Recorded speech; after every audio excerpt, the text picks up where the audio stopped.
나는 나로 살기로 했다. 김수연. 단단한 자존감을 다질 것. 알랭드 보통은 어른이 된다는 건 냉담한 인물들, 속물들이 지배하는 세계에서 우리의 자리를 차지하는 의미라 했다. 살아보니 세상은 동화 같지 않다. 갑질에 분개하는 것이 새삼스러울 만큼 차별은 일상에 만연하고 속물의 조건적 관심에 의연한 척하며 무시하려 해도 마음은 주머니 속에 넣어둔 쿠쿠다스처럼 부서진다. 그래서 사람들은 자존감을 높여야 한다고 말한다. 세상의 기준과 평가에 상관없이 스스로를 존중하는 마음을 키우라고. 그래, 말은 잘 알겠는데 그게 왜 말처럼 쉽지가 않을까? 자존감은 기본적으로 어린 시절의 경험과 부모의 양육 방식의 영향을 받는다. 부모와 애착 경험이 부족하거나 학대, 조롱, 방치, 비난을 경험한 경우 자존감 문제에 시달릴 수 있다. 하지만 그렇다고 자존감이 어린 시절 경험에만 평생 고착되는 것은 아니다. 살아가면서 변화한다.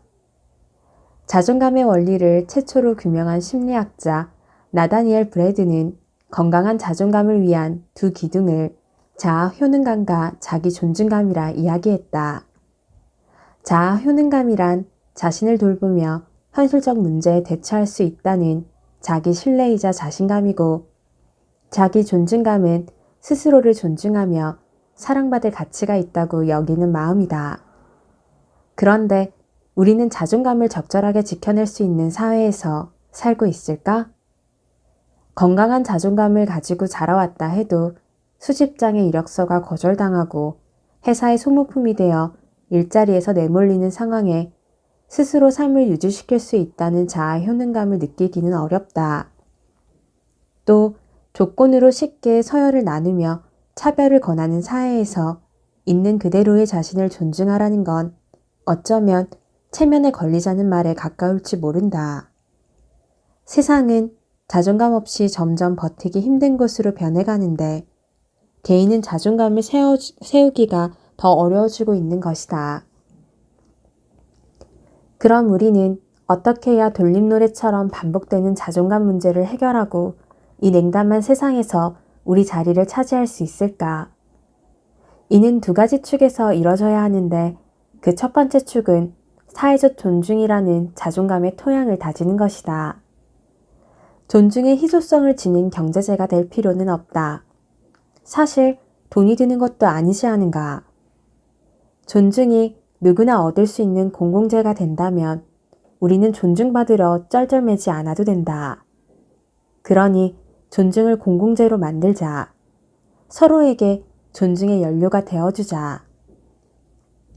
직급에 따라, 연봉에 따라, 직업에 따라, 겉모습에 따라 선별적 존중을 보내는 것이 아닌 자신에 대해서도 타인에 대해서도 조건 없는 공정한 존중을 보내는 것이다.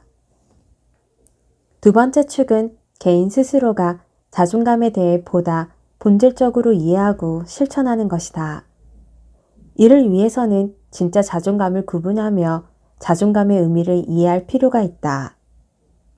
자존감은 우월함에서 비롯된 우쭐함도 아니고 누군가에게 사랑받고 인정받아서 얻어지는 일시적인 만족감도 아니다. 자존감의 본질은 자신에 대한 신뢰이자 행복을 누릴 만한 사람이라 여기는 자기 존중감이다. 이건 정신승리로 얻어지는 것은 아니기에 아무것도 하지 않는데 자신을 신뢰하긴 어렵고 자신의 신념과 반대되는 삶을 살면서 자신을 존중하기도 어렵다. 자존감은 스스로가 믿고 존중할 내면 세계를 세우고 그 신념을 바탕으로 삶을 선택하고 행동하며 책임을 지는 삶의 일련의 과정에서 얻어지는 내면의 힘이다. EBS 다큐프라임 아이의 사생활에서는 부모의 태도가 자녀의 자존감에 미치는 영향을 실험했다. 실험에 참가한 아이들에게는 퍼즐 조각이 주어졌는데 과제를 어려워하자 자존감이 낮은 아이의 부모는 대신 해결해 주려고 했고 자존감이 높은 아이의 부모는 아이가 스스로 해결할 수 있도록 기다려 주었다. 자존감의 재료인 자신에 대한 신뢰와 존중은 삶의 문제를 해결하고 목표를 달성하는 성공 경험이 축적될 때 생겨난다. 그리고 실험에서 보여주듯이 가장 중요한 건 그 주체가 자기 자신이 되는 일이다. 스스로를 충분히 의식하지 못한 채 타인과 사회의 시선에 질질 끌려 사는 것으론 결코 자존감에 닿을 수 없다. 그렇기에 단단한 자존감을 세우기 위한 첫걸음은 분명하다. 나답게 살아가는 것. 그럼 나다운 삶에 다가가는 법에 대해 알아보자. 나다운 삶을 찾을 것. 드라마 속 남자 주인공이 너답지 않게 왜 이래? 라고 말하면 여자 주인공은 도끼 눈을 하고 이렇게 대답한다. 나다운 게 뭔데? 그러게나 말이다. 나답게 살아야 한다는 건 익히들어 알겠는데 나다운 게 뭔지 도통 알 수가 없다. 왜 우리는 나다운 게 무엇인지 잘 알지 못할까? 심리학자 제임스 마샤는 자아 정체성의 성취 정도에 따라 정체성을 4가지 유형으로 구분했다. 그 4가지 유형은 성취, 탐색, 폐쇄, 혼미 정체성인데 연구에 따르면 한국인은 대다수가 낮은 정체성주의인 폐쇄주의에 놓여 있었다. 폐쇄주의란 기존의 사회가치 체계를 그대로 순응하고 전념한 유형인데 이론에 따르면 이 지위가 낮은 정체성에 있는 이유는 위기의 부재에 있다. 인생에 위기가 없었다니 뭔 소리인가 싶을 수도 있지만 여기서 말하는 위기란 보이스피싱을 당하거나 소개팅녀 앞에서 카드 승인이 떨어지지 않는 일이 아니라 목표, 가치, 신념에 대하여 자문하며 투쟁한 적이 없음을 의미한다. 그렇다면 왜 우리는 투쟁하지 못했을까? 이는 자신에 대한 탐색과 자문의 과정을 권하지 않는 사회 문화에서 시작됐다. 과거 우리의 핵심 도덕이었던 유교에서 개인은 주변 환경과 관계 속에서 상호 우존적인 관계였다. 개인의 정체성은 역할에 따라 결정되었고 자문과 탐색보다는 주어진 역할의 도리를 배우고 실천하는 것이 중요했다. 사회가 요구하는 인간성에 맞추는 것을 아름다운 삶이라 여긴 것이다. 그렇기에 우리는 자신만의 삶의 방식과 철학을 세우며 사는 것이 아니라 사회와 부모가 요구하는 기준에 맞춰 사는 것에 더 익숙하다. 그 결과 많은 이들이 자신의 신념과 철학은커녕 자신에 대한 윤곽선도 그려내지 못하고 자소서 대신 자소서를 쓰게 된다. 그리고 이 상황을 끝까지 해결하지 못하는 보다 결정적인 문제는 지독한 의존심에 있다. 어린 시절 너는 아직 어리기 때문에 어른을 따라야 해 라는 말은 아이가 나약하고 열등한 존재임을 각성시켰다. 많은 부모는 아이의 나약함과 열등함을 이유로 자율성을 허락하지 않았으며 아이가 어른이 되는 가정을 빼앗았다. 가정 없이 어른이라는 결과만 남은 이들은 스스로 판단하고 결정 내리는 것을 두려워하기에 나이를 먹어서도 멘토를 찾아다닌다. 그러나 혜민 스님도 한비아도 당신이 어떤 사람인지 알려주지 못한다. 나답게 산다는 것은 경험과 탐색 속에서 스스로 판단하고 스스로 결정하는 법을 익히는 일이다. 프리랜서가 된다고 해서 나다운 것이 아니고 특이한 취향을 가졌다고 해서 나다운 것이 아니라 자신에 대한 이해를 바탕으로 스스로 판단하고 결정하며 삶을 일구는 것이 나다운 삶이다. 그 시작을 위해선 당신 자신에게 관심을 기울여야 한다. 당신에 대한 글을 써보는 것도 좋은 방법이다. 자신에게 관심을 기울이며 나는 지금까지 어떻게 살아왔는지, 어떤 가치를 실현하며 살고 싶은지, 무엇에 행복해지는 사람인지, 나는 남과 어떻게 다른지, 자기 감각을 찾자. 물론 많은 양의 지성과 노력이 필요할 것이다. 의존심을 버린다는 게 두려울 수도 있다. 그러나 그 고민과 위기의 순간을 지났을 때 비로소 스스로가 신뢰하고 존중할 수 있는 나다운 삶이 시작될 것이다. 더 이상 삶의 질문을 유예하지 않을 것. 혹독한 경쟁 속에서 우리는 일단 공부하고, 일단 대학에 가고, 일단 좋은 스펙을 다지고, 일단 돈을 번다. 그렇게 아침부터 밤까지, 봄부터 겨울까지 해야 할 일에 쫓기며 어른이 됐다. 그러던 어느 날 문득 이런 이야기를 한다. 내가 좋아하는 일이 뭔지 모르겠어요. 그런 그들에게 되묻고 싶은 질문은 좋아서 해본 일이 있나요? 아이의 정체성과 자존감을 관찰하는 한 방송 프로그램에 주변 사람들을 잘 돕는 소위 착한 아이가 나왔다. 제작진은 아이에게 하고 싶은 일을 물었는데 아이는 엄마 심부름하기, 아빠 세차 돕기 이런 걸 대답했다. 이에 남을 위한 것이 아닌 진짜 네가 좋아하는 것은 무엇인지 묻자 아이는 답하기를 어려워했다. 오랫동안 하고 싶은 일이 아닌 해야 하는 일들에 매몰되어 자신의 욕구를 억눌러 온 사람은 자신이 무엇을 좋아하는지, 무엇을 원하는지 자신에 대한 감각을 잃게 된다. 자신이 원하는 삶은 영원히 발견되지 않은 채 미지의 영역으로 남게 되는 것이다. 만약 이를 원치 않는다면 해야 하는 일이 아닌 자신이 좋아하는 일과 자신의 감각을 되찾아야 한다. 이제 유해했던 삶의 질문들에 답해야 할 순간이다. 당연했던 것에 질문할 것. 한 마을에 부부와 시어머니, 1살배기 아들이 살고 있었다. 밭일을 나간 며느리가 점심때가 되어 돌아오니 치매 걸린 시어머니가 닭죽을 끓여 놓았다고 했다. 감사한 마음으로 솥을 열어보니 그 안에는 닭이 아닌 아들이 있었다. 노망난 시어머니가 손자를 닭으로 착각하고 가마솥에 넣어 삶은 것이었다. 이를 본 며느리는 마음을 추스른 다음 닭을 잡아 시어머니에게 닭죽을 끓여드리고 죽은 아이를 뒷산에 묻었다. 그것이 알고 싶다에 나올 만한 이 아이 유기 사건은 놀랍게도 조선시대의 효부상이 세워진 미담이다. 지금 생각하면 도저히 이해되지 않는 이야기가 아름다운 이야기로 전해질 수 있던 이유는 무엇일까? 당시에는 개인의 감정을 극단적으로 억압하고 도리라는 이름의 의무를 다하는 것이 미덕이었고 이것은 아무리 우라가 치밀어도 하합을 위해 희생을 강요하는 통치 이데올로기였다. 나의 어린 시절에도 미덕이 있었는데 바로 근면 성실이었다. 비가 오나 바람이 부나 몸이 아프거나 다쳐도 빠짐없이 학교에 가면 개근 상장을 줬고 칠판 위에는 근면 성실이라는 급훈이 쓰인 액자가 걸려 있었다. 근면 성실을 최고의 미덕으로 배운 건 우리 사회가 제조업 기반의 사회였던 것에 있다. 제조업에서는 창의력이나 개성보다 근면함과 성실함이 가장 필요한 자질이었으니 말이다.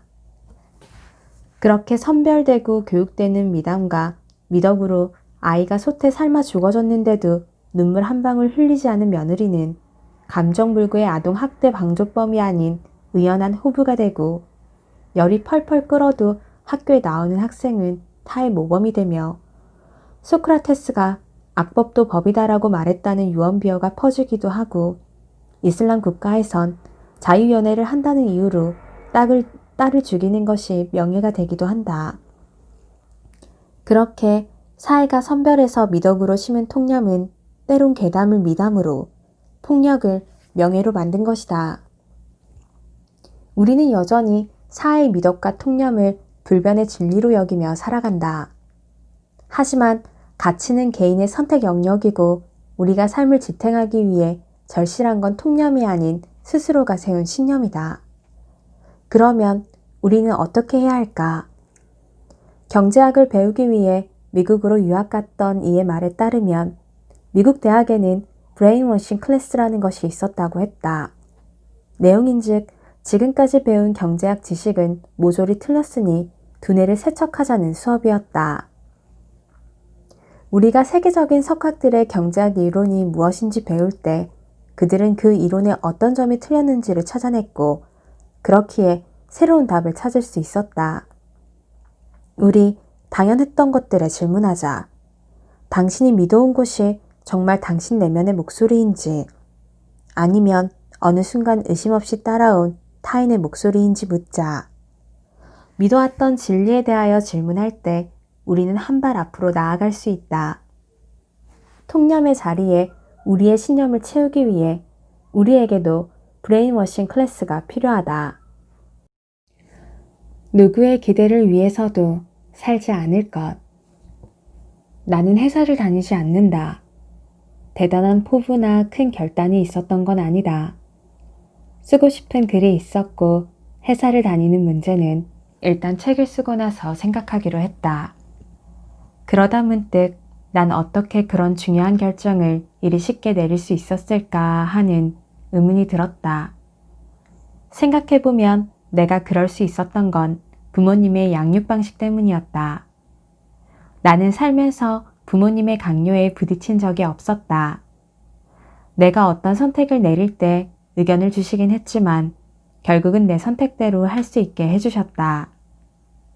게다가 중학교 시절까지 공부는 안 하고 만화책만 본 나와는 달리 언니는 전교 1, 2등을 하는 우등생이었지만 단 한 번도 언니와 비교당한 기억이 없다. 그 덕분에 나는 부모님에게 인정받지 못할까 두려워하지 않았고 스스로 결정을 내리는 것에 익숙했다. 물론 그런 내게도 부모님에게 좋은 모습을 보여드려야 한다는 부담감은 남아있었다. 하지만 그 부담감도 일찍이 잘라냈는데 부담감이 크다고 사랑까지 큰 건 아니라 생각해서였다. 20대 중반 무렵 밥을 먹다가 부모님에게 나한테는 기대를 버리고 하숙생이라 생각해요 라고 말했다. 당연히 쌍욕을 먹었으니 기껏 키워놨더니 그게 할 소리냐고 하셨다. 하지만 그 뒤로도 계속 날 하숙생이라고 생각하라고 말했다. 물론 나라고 왜 수지 같은 딸이 되고 싶지 않겠는가. 가능하다면야 나도 부모님께 유자식 상발자를 보여드리고 싶고 그게 안 된다고 해도 내가 할 수 있는 최선을 다할 마음이다. 하지만 내가 부담감에 짓눌려 산다고 부모님이 행복한 것도 아니고 부모님을 실망시키는 건 아닌가 안절부절 못한다 해도 안 되는 건 안 되는 거다. 우리는 그저 한 개인으로서 자신의 삶에 책임을 지고 살아갈 뿐이다. 그 삶이 부모님 기대에 맞을 수도 있고 아닐 수도 있지만 부모님의 기대를 충족하기 위해 살아가는 건 사랑이 아닌 채무감이자 강박일 뿐. 내 삶을 책임지는 것이 나의 몫이라면 자식이 부모 마음대로 살 수 없다는 사실을 깨닫는 건 부모님의 몫이다. 우리를 짓누르는 것이 부모님에게 받은 경제적인 지원에 대한 채무감이라면 살면서 최선을 다해 갚으시라. 하숙비를 내야 하숙생이 되는 것이다. 하지만 우리 삶까지 저당 잡혀 살지는 말자. 우리가 기대에 부응하기 위해 애써야 할 유일한 존재는 나 자신일 뿐이다. 나 외엔 무엇도 되지 않을 것. 초등학교 2학년 때 장래 희망을 말하는 시간이 있었다. 나는 키리 부인에 대해 어디선가 주워듣고는 키리 부인과 같은 여성 과학자가 되고 싶다고 말했다. 실상 나는 정자와 난자 시절부터 과학자와는 거리가 멀게 태어난 사람이지만 초등학교 2학년의 나는 그런 공수표를 남발해도 괜찮았다. 9살짜리 꼬마가 구체적으로 물류회사에서 구매를 담당하고 싶다거나 중견회사에서 회계관리를 하고 싶다고 하는 게 더 이상한 일이 아닌가. 그런데 문제는 나이를 먹어서도 우리의 꿈이 무엇을 할 것인가가 아니라 무엇이 될 것인가에 머물러 있을 때 발생한다. 예전에 한 피부과 의사와 대화를 나눈 적이 있다. 그는 서울에 있는 의대를 나와 강남에서 피부과 전문의를 하고 있었다. 그런데 대화를 나누는 동안 의사가 아닌 한 개인으로서 그에게 어떤 개성이나 철학도 느끼지 못했고 오히려 성장하지 못한 아이 같다는 느낌을 받았다. 문득 그에게 지금 행복하냐는 질문을 했다. 그러자 그는 1초의 망설임도 없이 아니 라고 답했다. 남들이 보기엔 그럴듯한 직업을 가졌다고 할 수 있겠지만 더 좋은 학벌에 더 큰 병원에서 일하지 못하는 것을 아쉬워할 뿐이었다. 사회적으로 인정받는 직업을 가진 이들이 실제로는 행복하지 않은 경우가 많다더니 그가 그런 사람이었다. 열심히 공부하는 것에 매달려 청소년기를 보냈던 그는 의대에 갈 수 있어서 의대에 갔다고 한다. 다른 생각을 할 여유는 없었고 대학에 가서도 빡빡한 의과 공부와 인턴을 거쳐 지금에 이르렀다. 그런데 그는 왜 행복하지 않을까? 그는 사회적 지위와 경제적 안정, 주변 사람들의 인정을 쫓으며 자신의 내면은 바라보지 못했고 그것은 그의 내면을 공허하게 만들었다. 그런 그에게 중요했던 건 의사가 되는 것이었다. 자신의 공허한 내면과 희미한 적생성을 채우기 위해 의사라는 직업적 정체성에 기댄 것이다. 그런데 그는 여전히 행복하지 않았다. 의사가 되면 해결될 거라 여겼지만 더 큰 병원과 더 높은 연봉과 더 좋은 배경에 붙잡혀 있을 뿐 텅 빈 내면은 어떤 외적 가치로도 채워질 수 없었다. 물론 한 개인에게 직업은 단순히 돈벌이만을 의미하지 않는다. 하지만 직업이란 보다 자기다워지는 일이지 없는 자아를 창조하는 일은 아니다.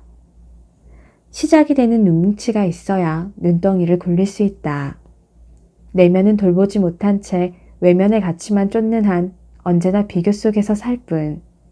결코 진짜 행복과 자존에는 닿을 수 없으니 우리에게 절실한 건 우리를 증명할 명함이 아니라 누구에게도 증명할 필요가 없는 나 자신이 되는 것이다.